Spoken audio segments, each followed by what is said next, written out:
Sesaat lagi Anda akan menyaksikan program spesial Polri Presisi.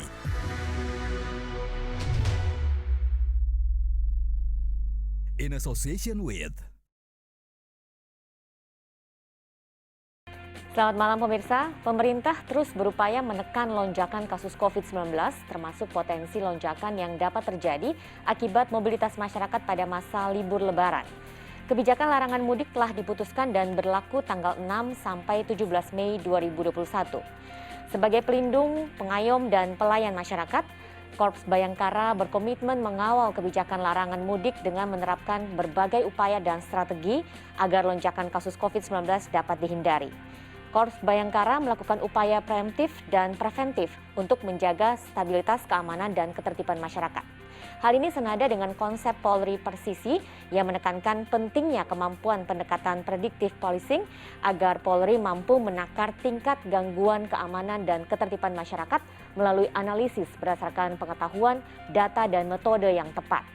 Untuk mengulas bagaimana kesiapan Polri menjaga stabilitas Kamtipmas saat Hari Raya Idul Fitri termasuk pengawalan vaksinasi COVID-19, kami akan membahasnya bersama Brigjen Pol Roma Huta Julu, Kepala Biro Pembinaan Operasi Staf Operasi Polri yang sudah hadir di studio. Juga ada Bapak Sony Hari Harmadi, Ketua Bidang Perubahan Perilaku Satgas Penanganan COVID-19, dan Ibu Pungki Indarti, Komisioner Kompolnas.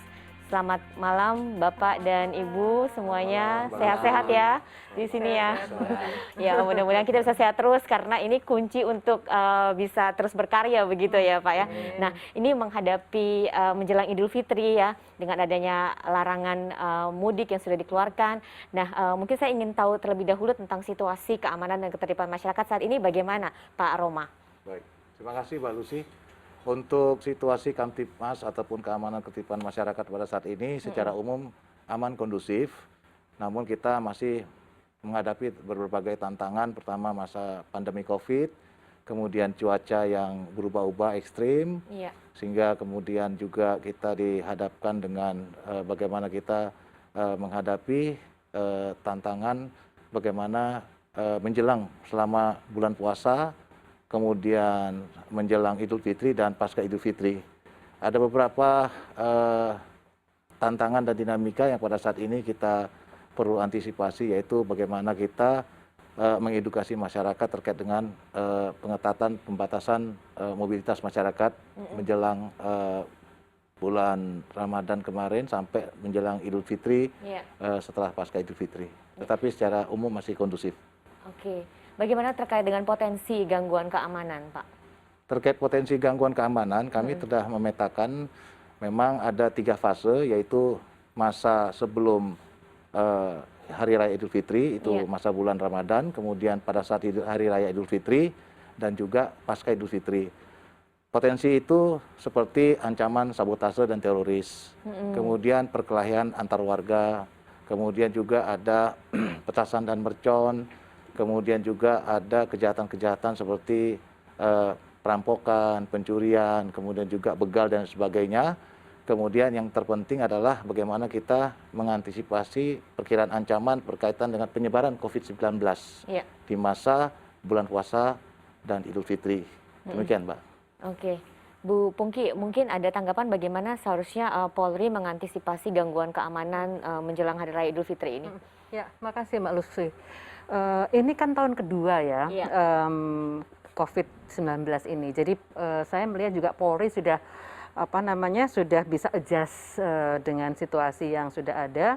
Dan kemudian kalau kaitannya dengan Kamtipmas, ini kan memang tugas Polri sehari-hari, sehingga bagi Polri bukan satu hal yang baru ya. Jadi memang Polri sudah melakukan apa yang mereka lakukan dengan baik, dan kemudian tadi yang sudah disampaikan oleh Pak Roma, memang tantangan Polri pada masa COVID ini adalah bagaimana caranya agar masyarakat ini nggak nakal gitu ya, curi-curi, terus kemudian mencoba mencari-cari jalan yang lain ya. Padahal sudah ada aturan dari pemerintah. Nah, oleh karena itu bagaimana Polri melakukan tugas-tugasnya tadi secara preemptif. Ada Babin Kamtipmas, kemudian ada aparat-aparat yang lain, ada Sabara yang kemudian bisa patroli, lalu lintas yang bisa patroli seperti itu. Saya rasa itu sudah dilakukan dengan sangat baik, dan kita berharap sebetulnya peran dari masyarakat, tokoh-tokoh masyarakat terutama untuk bisa membantu Polri dalam hal ini menjaga situasi Kamtipmas agar situasinya bisa menjadi lebih baik gitu. Kita belajar dari pengalaman tahun lalu dan kita melihat kalau kaitannya dengan COVID, sudah banyak pengalaman-pengalaman dari negara lain, misalnya di India misalnya, itu yang serem gitu ya, kita melihat jangan sampai Indonesia menjadi tertular seperti itu, dan pemerintah juga sudah melakukan edukasi-edukasi kepada masyarakat. Jadi kita berharap kita bersama-sama mendukung himbauan pemerintah untuk tidak mudik. Iya, kita tahu bahwa sudah memang ada larangan itu ya. Tapi yang kita lihat juga kenyataannya di jalanan sekarang ini sepertinya banyak yang berlomba-lomba kemudian pulang kampung sebelum waktunya, begitu, sebelum larangan itu benar-benar diberlakukan. Nah, ini bagaimana? Apa yang harus dilakukan Polri? Jadi Polri sudah melakukan tindakan karena bersama-sama juga dengan institusi yang lain ya. Jadi ini kan saling berkoordinasi dengan institusi yang lain, dan yang menjadi porsi Polri adalah mencoba untuk melakukan penyekatan-penyekatan. Nah, penyekatan-penyekatan itu mulai besok itu akan diberlakukan, dan kalau saya melihat sudah lebih tinggi ya dari tahun lalu. Misalnya kalau tahun lalu kan titik-titik atau pos-pos penyekatan 164. Nah, kalau sekarang 381. Jadi udah double gitu kan. Nah, kemudian juga aparat yang diterjunkan juga itu sudah lebih banyak, dan kemudian saya yakin Polri dengan presisi itu juga pemanfaatan teknologi itu akan semakin ditingkatkan. Jadi dibandingkan dengan tahun lalu misalnya penggunaan drone itu saya kira itu lebih banyak, dan kemudian besok nih kami dari Kompolnas juga akan turun lapangan dan akan melihat bagaimana Polri melakukan tugas-tugasnya dalam rangka untuk membantu pemerintah agar masyarakat tidak nekat mudik seperti itu. Oke, baik. Kita tanyakan ke Pak Sony nih, bagaimana terkait dengan data terkini kasus COVID-19 dan apa saja penanganan yang sudah dilakukan Pak Sony? Ya, jadi per hari ini jumlah kasus COVID di Indonesia sudah 1.691.000-an, hampir mendekati 1,7 juta. Tapi kabar baiknya, jumlah kasus aktif kita turun terus di angka 98.000 sekarang. Jadi setelah stagnan selama 10 hari di angka 100.000, kita berhasil menurunkan kasus aktif. Lalu kemudian juga kalau kita perhatikan positivity rate kita di angka sekitar 10%. Tentu masih tinggi, tetapi dibandingkan 2 bulan yang lalu di angka 25-27%, ini udah jauh lebih rendah. Harapannya kita bisa turun sampai di bawah 5%. Nah, jadi dengan kinerja yang semakin baik ini, kita berharap masyarakat terus mendukung, salah satunya dengan mengikuti aturan pemerintah tentang larangan mudik ini. Dan harapannya semakin terkendali dari hari ke hari jumlah kasus COVID di Indonesia. Oke, terkait dengan peran Polri, apa saja yang sudah dilakukan dalam membantu menangani penanganan penyebaran COVID-19 ini? Ya, banyak sekali ya. Jadi gini, yang pertama tentunya bersama dengan Satgas daerah, teman-teman TNI dan Polri ini membantu untuk pelaksanaan penegakan pengawasan di lapangan. Kami punya dashboard monitoring perubahan perilaku ya, yang didukung oleh teman-teman Polri, TNI dan juga Duta Perubahan Perilaku, mengamati bagaimana kondisi kepatuhan masyarakat terhadap protokol kesehatan. Jadi kami setiap hari tahu di provinsi A bagaimana kondisinya, provinsi B sampai kabupaten kota kami tahu. Itu semua berdasarkan laporan dari teman-teman Polri salah satunya. Lalu kemudian juga dengan adanya PPKM Mikro, posko desa dan posko kelurahan ini didukung oleh teman-teman Babin Kamtipmas yang menjalankan fungsi salah satunya adalah fungsi pencegahan, mengedukasi masyarakat tentang 3M, lalu juga mereka juga membantu untuk menjadi tracer. Jadi sekarang juga ada teman-teman Polri yang memiliki keahlian kesehatan, mereka membantu menjadi penelusur atau pelacak. Lalu juga kemudian beberapa teman-teman Polri cukup banyak juga yang menjadi vaksinator, yang menyuntikkan vaksin. Jadi memang banyak sekali ya peran dari teman-teman Polri ini dalam upaya pengendalian COVID-19. Nah, terkait dengan sekarang ini kan vaksinasi juga sudah dilakukan begitu ya. Nah, mungkin Pak Roma bisa cerita sedikit bagaimana upaya-upaya yang dilakukan terkait dengan pengawalan vaksinasi ini, Pak. Baik, terima kasih Mbak Usia. Jadi Polri dalam melakukan pengamanan dan pengawalan vaksinasi, mulai dari kedatangan dari luar negeri, kita sudah melakukan pengamanan di bandara, khususnya Bandara Suta, dengan konsep operasi yaitu pengamanan dan pengawalan operasi Amanusa. Kemudian kedatangan di kargo juga kita sudah melakukan pengamanan sampai masuknya vaksin tersebut ke mobil truk pengangkut, kita kawal dengan rangkaian standar operasi pengamanan vaksin tersebut ke Bio Farma Bandung. Kemudian ditambah kemarin ada tambahan lagi untuk Sinovac itu di Kimia Farma Pulau Gadung, Jakarta Timur. Setelah itu disimpan di situ, kemudian diuji klinis, setelah keluar ada perintah ataupun instruksi untuk mendistribusikan ke provinsi dan kabupaten kota. Kita juga melakukan pengawalan, baik dari jalur darat, kemudian udara maupun laut dengan sistem pengamanan yang ketat dari pasukan terbuka dan tertutup dan berkoordinasi dan bersinergi dengan Tentara Nasional Indonesia. Sampai di tujuan pun di storage ataupun di gudang-gudang penyimpanan tingkat kabupaten kota, sebelum didistribusikan ke fasilitas kesehatan, kita melakukan pengamanan di gudang-gudang penyimpanan sampai didistribusikan ke fasilitas-fasilitas kesehatan seperti puskesmas dan pos-pos pelayanan penyuntikan. Gitu, Pak. Oke, Ya. baik. Berarti memang benar-benar dikawal terus ya, begitu ya. Nah, Pak Sony, ini selama Idul Fitri nanti, apakah proses vaksinasi masih berlanjut atau diberhentikan dulu? Kalau kami lihat tergantung jadwal di masing-masing daerah ya. Jadi kalau misalkan memang dilaksanakan ya silakan dilaksanakan terus. Tidak ada hambatan bahwa selama masa Idul Fitri lalu kemudian dihentikan program vaksinasi. Toh ini juga sangat mendukung upaya kita untuk mengendalikan COVID. Jadi terus berjalan sampai sekarang juga masih berjalan terus dengan sangat baik. Oke, terkait dengan adanya larangan, kemudian juga kita lihat di jalan masih banyak yang sudah banyak yang melakukan pulang sebelum waktunya begitu ya, Pak Roma. Ini bagaimana, apa upaya Polri untuk mengatasi hal ini begitu? Jadi sebelum kami sudah merencanakan dan melaksanakan operasi dengan Sandi Ketupat 2021 yang akan diberlakukan tanggal 6 sampai 17 Mei. Dan tadi pagi sudah melakukan gelar pasukan di seluruh jajaran mulai dari tingkat pusat, Polda, bahkan di tingkat Polres, Kabupaten Kota.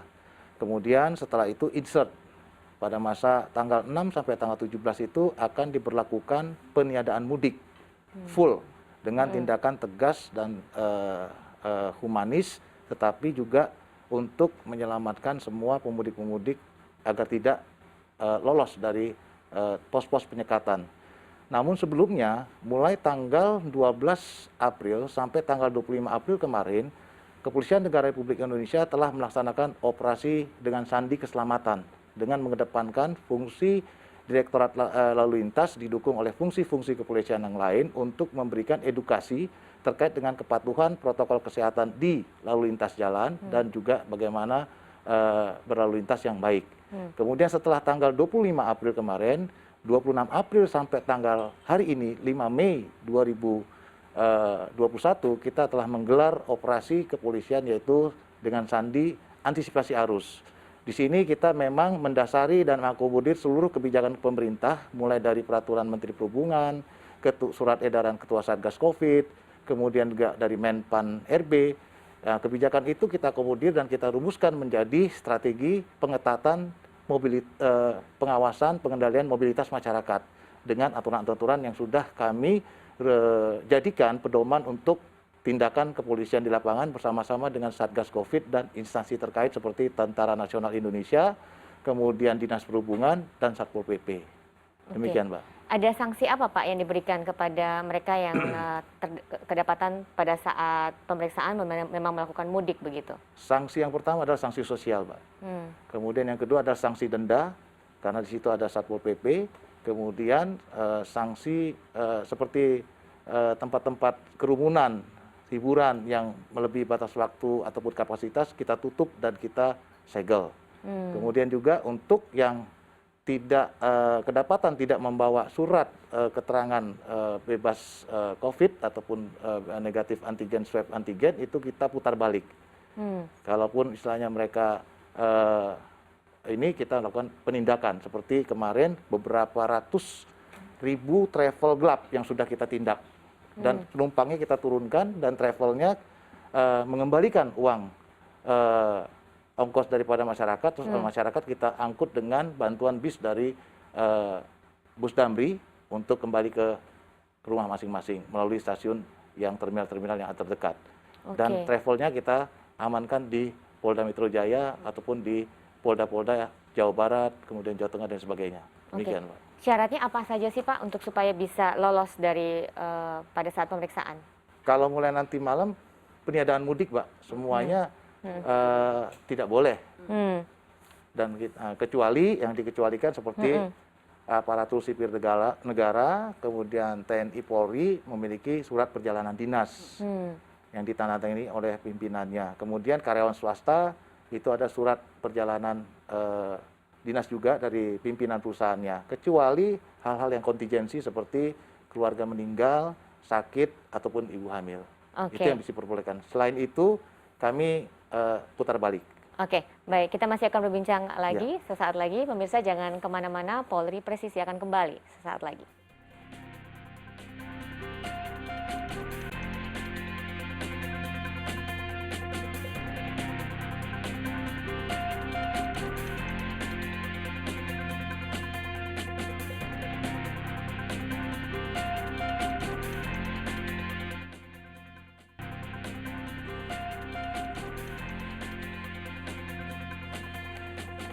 Pemirsa, proses vaksinasi COVID-19 hingga kini masih terus berlangsung dan sebagai pelindung masyarakat, Polri bertugas mengawal distribusi dan proses vaksinasi agar berjalan kondusif.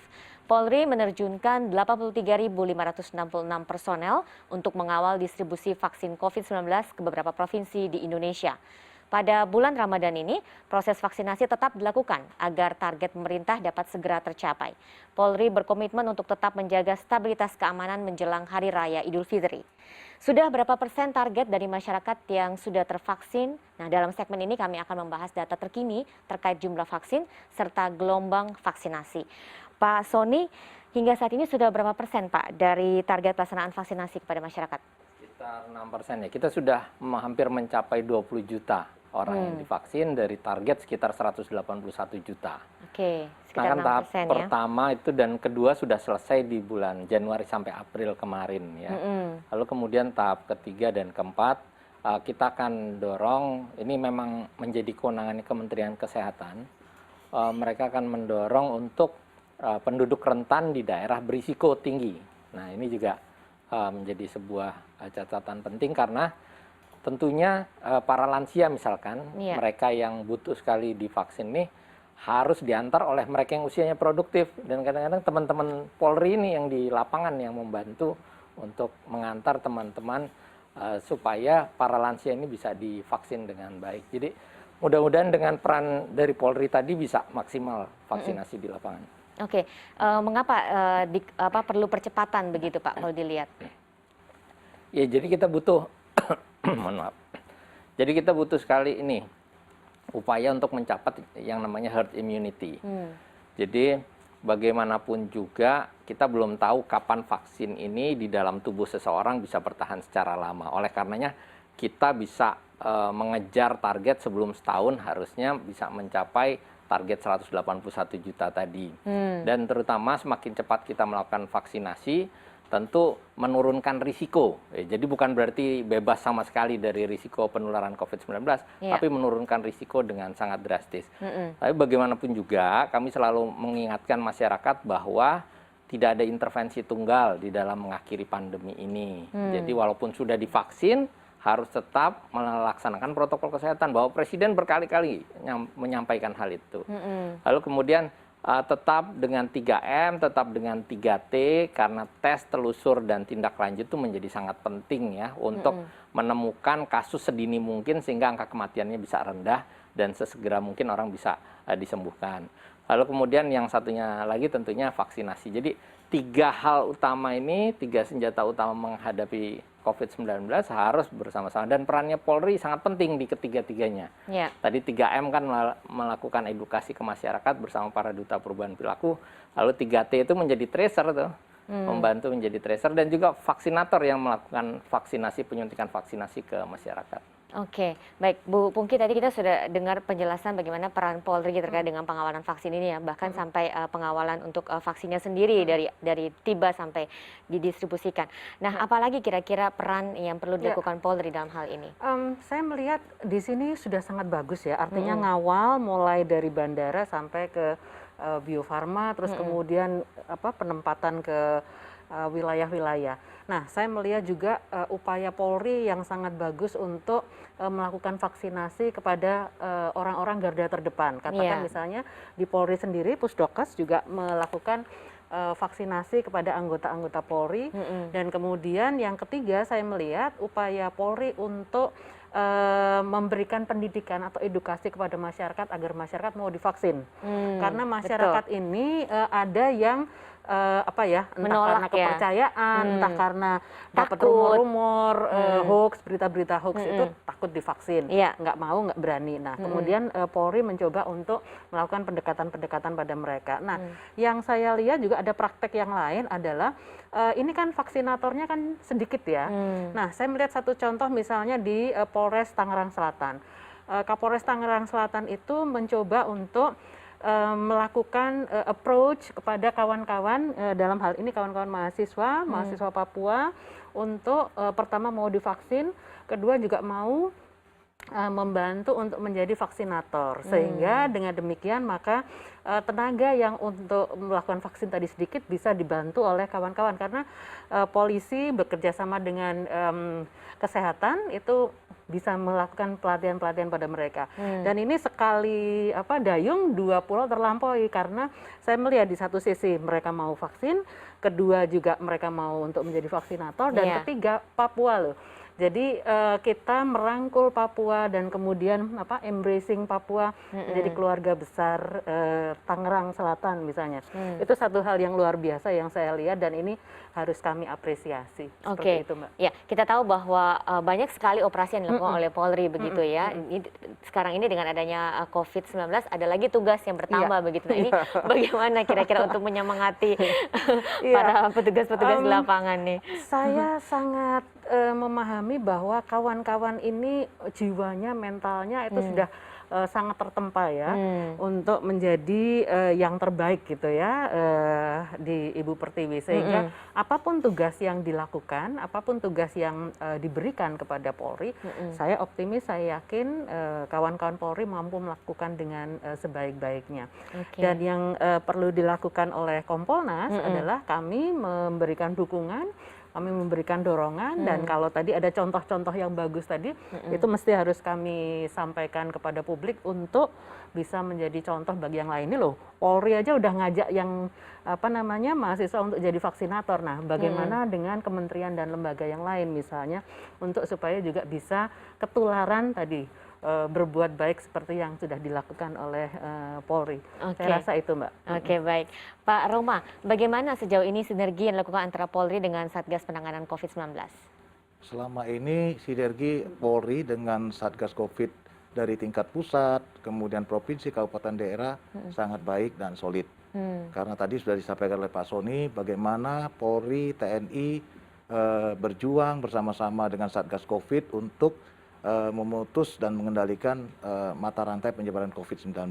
Berkacamata dari India dan sebagainya, itulah yang membuat kami tetap bersemangat dan termotivasi untuk bersama-sama dengan Satgas COVID membuat suatu rumusan-rumusan dalam rangka bagaimana penyediaan mudik, bagaimana juga mengantisipasi pengetatan, pembatasan mobilitas masyarakat. Ketika pos-pos penyekatan sudah lolos dari para pemudik yang ingin mendahului ataupun berusaha untuk melewati pos-pos penyekatan dengan cara-cara mungkin melewati jalan tikus dan lain sebagainya, itu kami juga bekerja sama secara sinergi dengan posko-posko PPKM Mikro di tingkat desa untuk benteng terakhir dalam mengantisipasi orang-orang yang lolos yang masuk sebagai pendatang di desa-desa dan tempat tujuan mudik.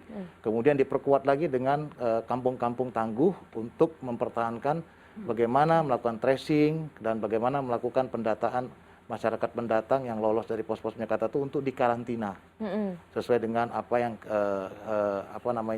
surat edaran yang disebutkan oleh Satgas Covid, dan kami juga mengakomodir bagaimana instruksi Mendagri ke 30 provinsi yang sedang melaksanakan PPKM Mikro. Demikian Mbak Lucy. Kalau kendala-kendalanya sejauh ini bagaimana Pak? Apa saja Pak kira yang di lapangan? Kalau kendala di lapangan sementara ini tidak ada, karena kami Polri, TNI sebelum masuk ke program PPKM Mikro itu sudah mendapat pelatihan dari Kementerian Kesehatan. Bagaimana kemampuan sebagai seorang tracer dan treatment yang baik dan di backup oleh tenaga-tenaga kesehatan, baik dari tenaga kesehatan puskesmas yang di backup lagi oleh tenaga kesehatan yang disampaikan oleh Pak Sony tadi dari Polri sendiri untuk melapis semua kegiatan-kegiatan yang berkaitan dengan memutus dan mengendalikan mata rantai penyebaran COVID. Demikian Pak Lucy. Oke, kita tahu bahwa tadi Pak Sony bilang sudah sekitar 6% begitu Pak ya, masyarakat yang sudah tervaksinasi begitu. Nah, ada kecenderungan kemudian mobilitas masyarakat ini makin meningkat, mungkin karena merasa oh saya sudah divaksin, lebih percaya diri begitu. Nah, ini bagaimana upaya untuk mengedukasi masyarakat supaya tetap patuh ya pada prokes, dan juga apakah perlu ada sanksi tegas bagi pelanggar, kita akan bahas lebih lanjut di segmen berikut ya. Pemirsa jangan kemana-mana, kami masih akan kembali sesaat lagi.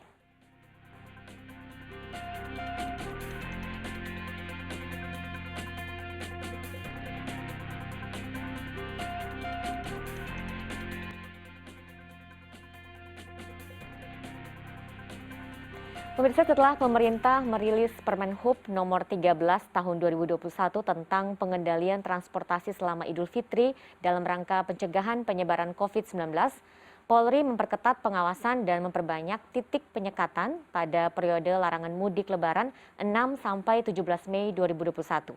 Korlantas telah menyiapkan 333 titik sekat di jalur tol dan arteri, penyekatan keluar masuk Jakarta, dan pengamanan di lokasi-lokasi strategis.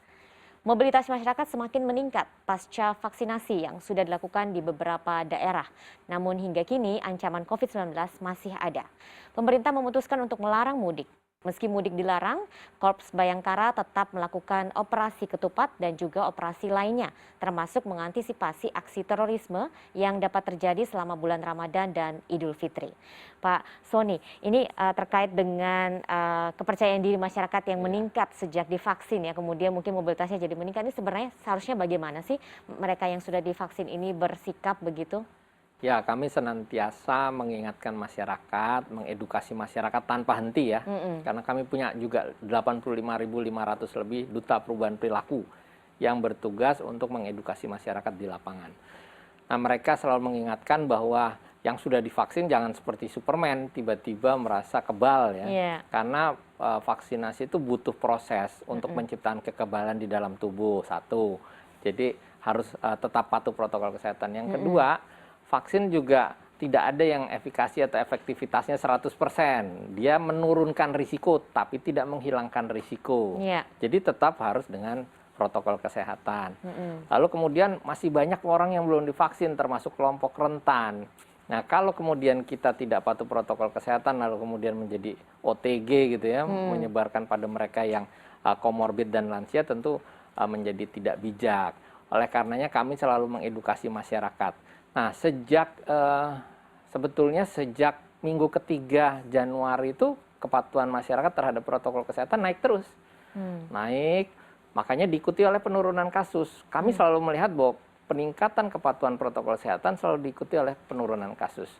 Lalu kemudian juga sampai dengan minggu kedua April itu naik terus kepatuhannya. Tapi setelah minggu kedua April terjadi penurunan kepatuhan. Nah, kami melihat terutama di beberapa provinsi yang sekarang kasusnya mulai naik lagi, itu kepatuhan protokol kesehatan masyarakatnya mulai turun. Nah, ini harus terus digenjot teman-teman di Polri tentu juga bersama teman-teman Duta Perubahan Perilaku dan TNI di lapangan juga terus mengedukasi, berusaha menahan jangan sampai turun terus. Bukan hanya faktor vaksin ya, faktor lainnya ada kejenuhan memang ya. Terus kemudian berita hoax. Nah ini teman-teman Polri penting sekali. Jadi berita hoax itu berdampak besar terhadap motivasi masyarakat. Orang itu mau berubah perilakunya untuk patuh protokol kesehatan, syaratnya mereka punya pengetahuan. Setelah punya pengetahuan, mereka harus punya motivasi. Nah, motivasi ini kadang-kadang naik turun. Itu salah satunya dipengaruhi oleh berita-berita hoax atau berita bohong. Jadi Polri punya tugas lagi tuh untuk menjaga jangan sampai berita hoax itu berkembang di masyarakat dan akhirnya mendemotivasi mereka untuk patuh protokol kesehatan. Oke, Pak Romo mungkin bisa cerita bagaimana cara mengedukasi masyarakat di lapangan, Pak? Terkait dengan apalagi kemudian ada banyak berita hoax begitu. Ya, kalau kami dari Kepolisian Negara Republik Indonesia dalam mengedukasi masyarakat terkait pentingnya protokol kesehatan, kemudian adanya penyediaan mudik itu apa motivasinya, kenapa, itu kami melakukan himbauan-himbauan masif melalui media cetak, media elektronik, kemudian media-media sosial yang diawaki oleh Humas Polri dari mulai Mabes Polri sampai di tingkat kabupaten kota Polres. Kemudian juga yang kedua, bagaimana Polri melalui patroli cyber untuk melakukan patroli-patroli ke dunia cyber terkait dengan konten-konten yang berisi narasi isinya hoax semua. Kemudian kita verifikasi dengan virtual police, setelah itu melakukan take down dan melakukan peneguran via virtual police. Kemudian juga untuk di lapangan, Babin Kamtibmas kami ada puluhan ribu tersebar di desa dan kelurahan yang siap untuk mengedukasi masyarakat langsung melalui door-to-door system, pembinaan dan penyuluhan terkait pentingnya bagaimana penegakan protokol kesehatan langsung melalui penyuluhan-penyuluhan dan pembinaan-pembinaan langsung. Demikian, Pak. Kalau Bu Pungki melihat apakah sudah cukup apa yang dilakukan oleh Polri selama ini untuk mengedukasi masyarakat atau perlu apa lagi begitu? Lebih dari cukup ya kalau saya melihat apa yang sudah dilakukan Polri karena memang di sini kan Polri sifatnya membantu gitu ya. Nah, yang pemegang peran utama itu sebetulnya Satgas Covid, terus kemudian Kementerian Kesehatan.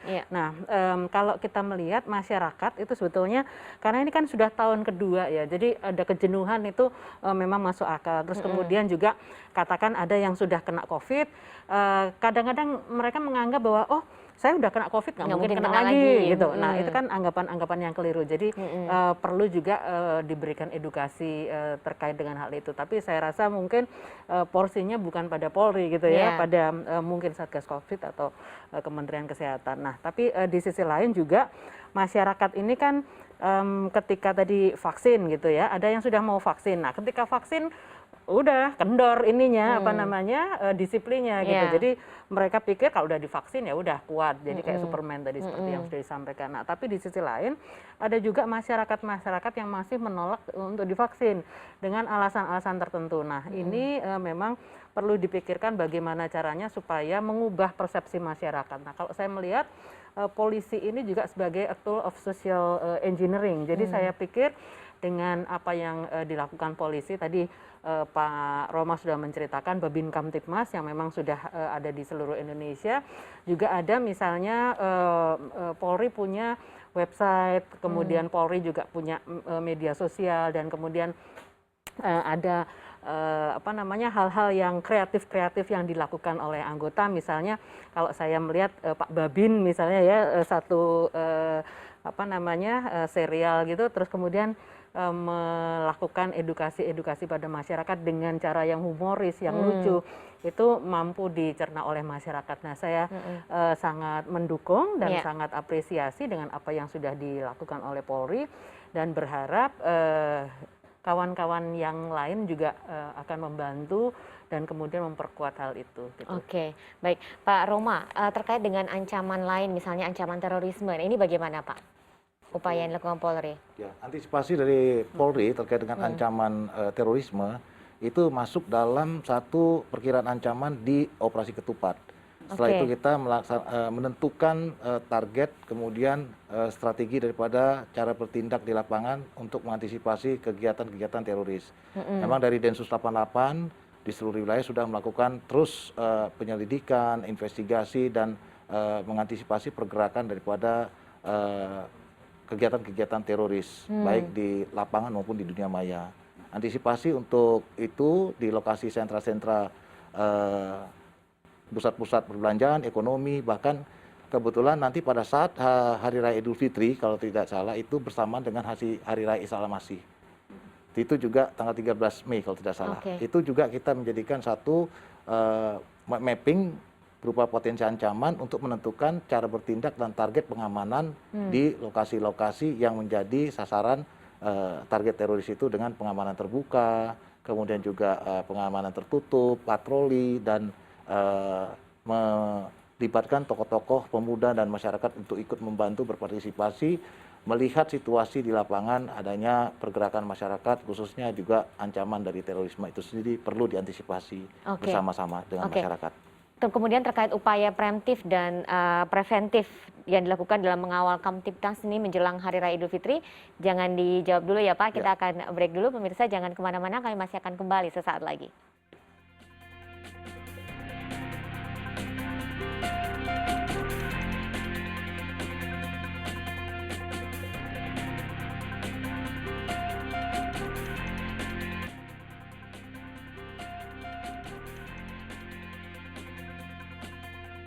Pemirsa, demi mengawal Hari Raya Idul Fitri di tengah pandemi, Korps Bayangkara melakukan upaya preemptif dan preventif. Bersama stakeholder terkait, Polri bersinergi mengedukasi masyarakat untuk tetap mendukung kebijakan pemerintah. Dalam segmen ini akan dibahas lebih dalam upaya preemptif dan preventif yang dilakukan Korps Bayangkara dalam mengawal Kamtibmas menjelang Hari Raya Idul Fitri, juga bagaimana Polri bersinergi dengan Satuan Tugas Penanganan COVID-19 guna memulihkan kesehatan dalam waktu yang cepat. Pak Roma, apa saja Pak upaya preemptif dan preventif ini? Upaya preventif Polri dalam rangka mengantisipasi dan menjamin situasi Kamtibmas baik menjelang pada masa Hari Raya maupun pasca Idul Fitri, itu kami sudah melakukan himbauan-himbauan secara masif tadi, edukasi kepada masyarakat, kemudian juga menyiapkan satu rencana operasi kepolisian dengan sandi ketupat tadi, dengan mengakomodir semua kebijakan daripada kementerian lembaga terkait seperti surat edaran dari Ketua Satgas Covid, kemudian dari Menteri Perhubungan, peraturan Menteri Perhubungan, untuk kita distribusikan dalam rencana operasi untuk melakukan cara bertindak yang tepat terkait bagaimana penegakan protokol kesehatan berdasarkan aturan-aturan yang ada, yang sebelumnya didahului dengan edukasi, kemudian dengan operasi kepolisian dengan cara bertindak yaitu melakukan pos-pos penyekatan di titik-titik checkpoint yang sudah ditentukan berdasarkan operasi sebanyak tadi 333 ditambah Mbak 381, khususnya Polda Lampung, Jawa, dan Bali dan seluruh polda-polda lain yang dengan operasi imbangan. Kemudian apabila lolos tadi yang sudah disampaikan, mereka akan ditahan atau dibentengi oleh posko-posko PPKM Mikro di tingkat desa dan kelurahan. Ya. Itu saja, Pak. Oke, menurut Bu Pungki, apa yang sudah dilakukan ini sudah optimal apa bagaimana? Saya melihat ini sudah optimal, artinya polisi juga melakukan evaluasi atau mereview apa yang sudah dilakukan tahun lalu. Jadi misalnya tadi pos-pos penyekatan, kalau tahun lalu 164, kalau tahun ini 2 kali lipat misalnya, jadi 381. Itu kan satu peningkatan. Ya. Nah, kemudian juga saya melihat penggunaan teknologi, katakan dengan drone, kemudian CCTV yang terkonek dengan command center dan sebagainya. Nah, penggunaan alat-alat itu juga dilakukan oleh Polri sehingga dengan demikian kita berharap bahwa masyarakat juga akan tahu, ternyata Polri ini juga ya ngawasin kita nih. Jadi kita nggak berani main-main. Nah, model-model seperti itu juga kita juga sudah melihat. Kemudian tadi kaitannya dengan itu kalau kaitannya dengan pemudik ya. Nah, kaitannya dengan misalnya upaya Kamtibmas agar jangan sampai ada gangguan dari teroris. Itu kami juga melihat Densus 88 sudah bekerja secara silent tapi luar biasa hasilnya. Nah, kami juga melihat misalnya upaya kalau kejahatan-kejahatan kaitannya dengan transnasional, misalnya narkoba. Ini kan juga sudah kita lihat prestasinya, misalnya 2,5 ton ya, itu sudah berhasil ditangkap, diungkap gitu, pelakunya siapa. Nah, dalam hal ini kita acung jempol ya untuk Polri dan kita berharap dalam pelaksanaannya Lebaran kali ini akan menjadi lebih baik seperti Oke, itu. ya kita berharap Iya. begitu ya, Iya. Bu ya. Pak Sony, bagaimana Pak terkait selama ini sinergi dengan Polri dalam hal pemulihan kesehatan begitu di masyarakat? Apakah sudah optimal? Ya, kami terus berkoordinasi secara intensif ya, apalagi hubungan dengan teman-teman Polri ini cukup dekat. Jadi kalau ada tantangan, masalah di lapangan, kami segera berkoordinasi. Misalkan kemarin ada sesuatu yang viral ya kalau nggak salah di masjid itu ya, lalu kami langsung koordinasi dengan teman-teman Polri dan alhamdulillah teman-teman Kapolsek langsung menindaklanjuti. Lalu yang pertama begini. Di dalam penanganan COVID-19 ini kan ada berbagai fungsi yang harus kita jalankan. Yang pertama tentu fungsi pencegahan. Kita melakukan upaya-upaya di hulu. Jadi bukan hanya penanganan kesehatan, tetapi upaya pencegahan di hulu itu menjadi sangat penting, membangun ketahanan kesehatan masyarakat. Dan Polri itu punya peran penting di dalam mendukung upaya ketahanan kesehatan masyarakat tadi. Masyarakat bisa merespon dengan baik. Makanya yang punya personil sampai di bawah itu kan teman-teman TNI dan Polri. Nah, yang punya Babin Kamtipmas dan Babinsa. Sehingga setiap kali informasi kami sampaikan cepat tuh, secara cepat oleh teman-teman Polri disampaikan hingga ke level desa tadi. Apalagi dengan kebijakan pemerintah pemberlakuan PPKM Mikro yang mencoba mengatasi dalam skala komunitas di desa atau kelurahan, ada poskonya di mana semua komponen di desa itu terlibat, termasuk komponen Polri dan TNI. Nah, di situ kan setiap kali informasi, bahkan di rapat koordinasi rutin kita, Pak Roma, kalau setiap minggu malam itu ya, Pak Roma juga sering ikut nih. Di situ kan bahkan kepala desa kita minta paparan, bagaimana koordinasinya dengan Babin Kamtipmas di lapangan seperti apa. Babin saya juga. Jadi kita tahu persis apa yang dilakukan di lapangan. Tidak hanya membuat kebijakan, tetapi memastikan bahwa kebijakan tersebut betul-betul bisa diterapkan dalam tataran pelaksanaan. Kalau ada masalah, segera kita rundingkan bersama. Oke, baik. Kita sudah dengar tadi penjelasannya bagaimana apa yang sudah dilakukan Polri dalam hal upaya untuk kesehatan, kemudian juga keamanan. Nah, terkait dengan ekonomi nasional, pemulihan ekonomi nasional ini bagaimana? Kita akan bahas lebih lanjut nanti. Pemirsa jangan kemana-mana, Polri Presisi masih akan kembali sesaat lagi.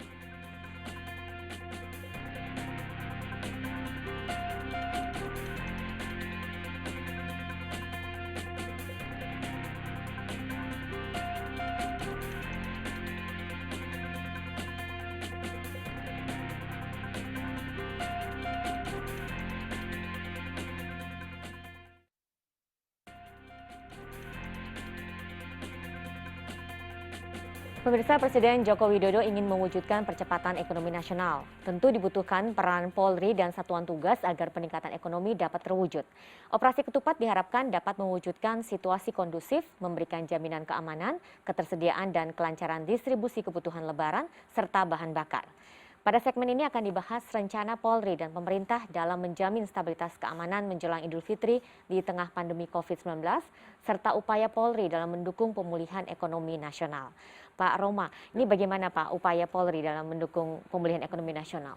Upaya Polri dalam mendukung ekonomi nasional, sejak KPCPEN berdiri, itu kita sudah membentuk namanya Satuan Tugas Pemulihan Ekonomi Nasional di tingkat Mabes Polri, Bareskrim, kemudian di Polda Metro Jaya, di Polda, di jajaran Polda, yaitu Direktorat Reserse Kriminal Khusus, dan di tingkat Polres, khususnya Satreskrim jajaran Polres di seluruh Indonesia, dengan mengedepankan fungsi pertama yaitu pengawasan dan pendampingan dulu terkait dengan seluruh program-program kebijakan pemerintah terkait dengan pemulihan ekonomi nasional. Contohnya distribusi bantuan sosial, kemudian investasi di UMKM dan sebagainya, itu kita dampingi dan kita awasi.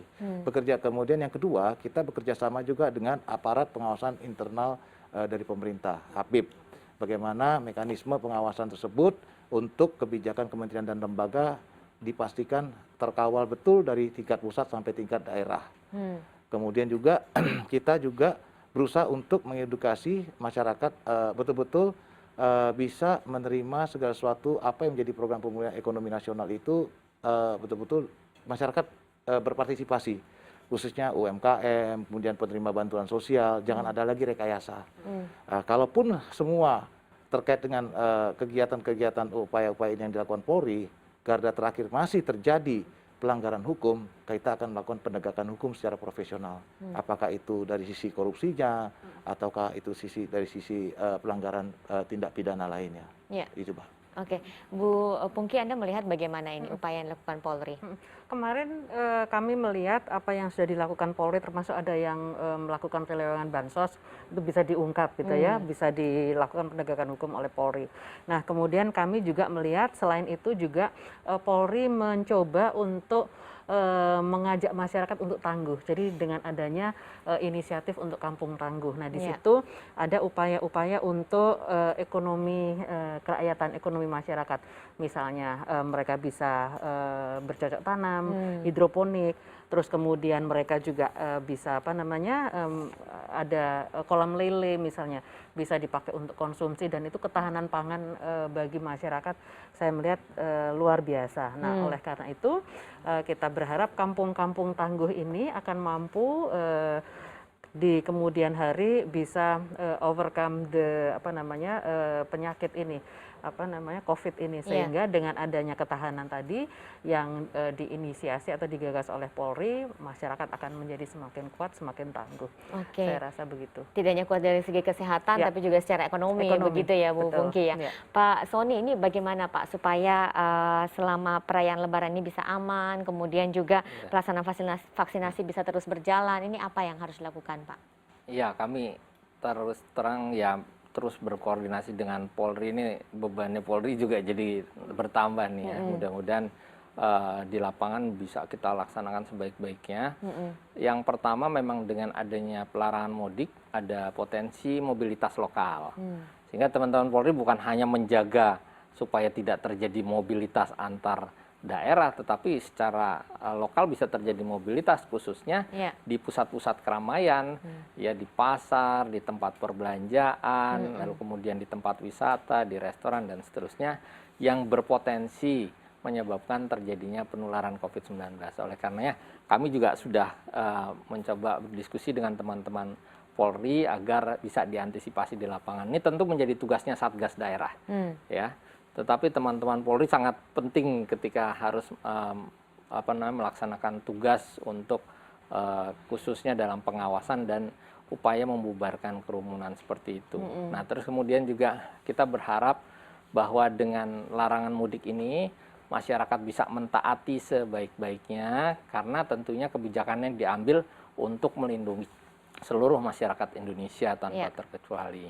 Nah, kemudian juga pasca mudik ini, larangan mudik juga masih ada PR, karena ternyata hasil penelitiannya Balitbang Perhubungan, mayoritas yang menunda mudik ini akan mudik pasca tanggal 17 Mei. Nah, ini lebih banyak yang setelah 17 Mei dibanding yang sebelum 6 Mei. Tentu sebetulnya yang dilarang itu bukan tanggalnya, tetapi mudiknya mobilitasnya itu, karena mobilitasnya. Begitu ya. Kita udah lihat bahwa setiap terjadi kenaikan mobilitas, terjadi peningkatan kasus. Oke, baik.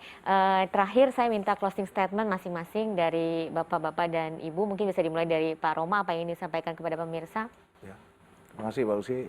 Kami dari Kepolisian Negara Republik Indonesia mengharapkan seluruh warga masyarakat dan seluruh lapisan masyarakat agar betul-betul bisa mematuhi dan sadar pentingnya peniadaan mudik di masa operasi ketupat ini berlangsung ataupun pasca operasi ketupat nanti, sehingga kita bisa betul-betul mengendalikan, memutus rantai penyebaran COVID-19, kemudian situasi keamanan dan ketertiban masyarakat dapat terpelihara dengan aman dan kondusif. Terima kasih, Pak. Terima kasih, Bu Pungki. Terima kasih. Polri presisi, saya optimis itu akan bisa terwujud. Akan tetapi saya berharap masyarakat juga bersedia untuk dengan sukarela mentaati peraturan pemerintah untuk tidak mudik. Jadi kita sama-sama menjaga agar Indonesia tidak terpuruk seperti India. Dan saya berharap kawan-kawan Polri mampu menjaga kesehatan, Pak, karena ujung tombak di lapangan. Semoga bisa semuanya sehat dan amin. Kita semua ke depan akan menjadi lebih baik. Amin. Pak Ya. Sony? Baik, terima kasih. Pertama-tama tentu dari Satgas COVID-19 menyampaikan ucapan terima kasih kepada teman-teman Polri, teman-teman TNI atas dukungannya yang luar biasa. Semoga upaya kita untuk mengendalikan COVID-19 melalui pengendalian mobilitas ini bisa berjalan dengan baik melalui dukungan masyarakat. Jadi kami berharap sekali lagi walaupun upaya sudah dilakukan, tetapi kesadaran dari masyarakat itu menjadi sangat penting. Partisipasi masyarakat menjadi sangat penting karena garda terdepan untuk mengakhiri pandemi ini adalah masyarakat itu sendiri. Baik. Terima kasih Pak Sony, juga Pak Roma dan Bu Pungki. Semoga perbincangan kita ini bisa bermanfaat bagi pemirsa di rumah dan bisa dipetik intinya begitu ya, bahwa ini bukan sekedar larangan mudik tanggalnya saja yang dilihat, tapi sebenarnya keinginan untuk kesadaran masyarakat supaya memperkecil atau menghentikan mobilitas begitu sementara ya, untuk supaya bisa meredam kenaikan COVID-19 ini demi kebaikan kita semua juga begitu ya. Kita berharap masyarakat bisa mengikuti larangan mudik yang sudah dikeluarkan oleh pemerintah dan bersama-sama tetap menjaga protokol kesehatan dengan 3M, mencuci tangan, menjaga jarak, dan juga memakai masker. Demikian program Polri Presisi hari ini. Kami ingatkan Anda kembali untuk selalu menerapkan protokol kesehatan. Saya Lucia Sahari undur diri, sampai jumpa.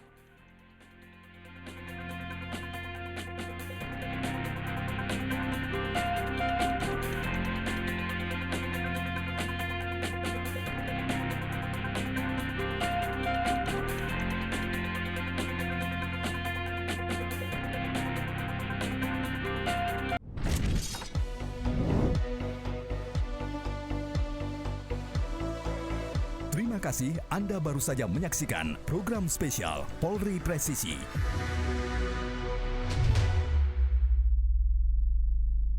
In association with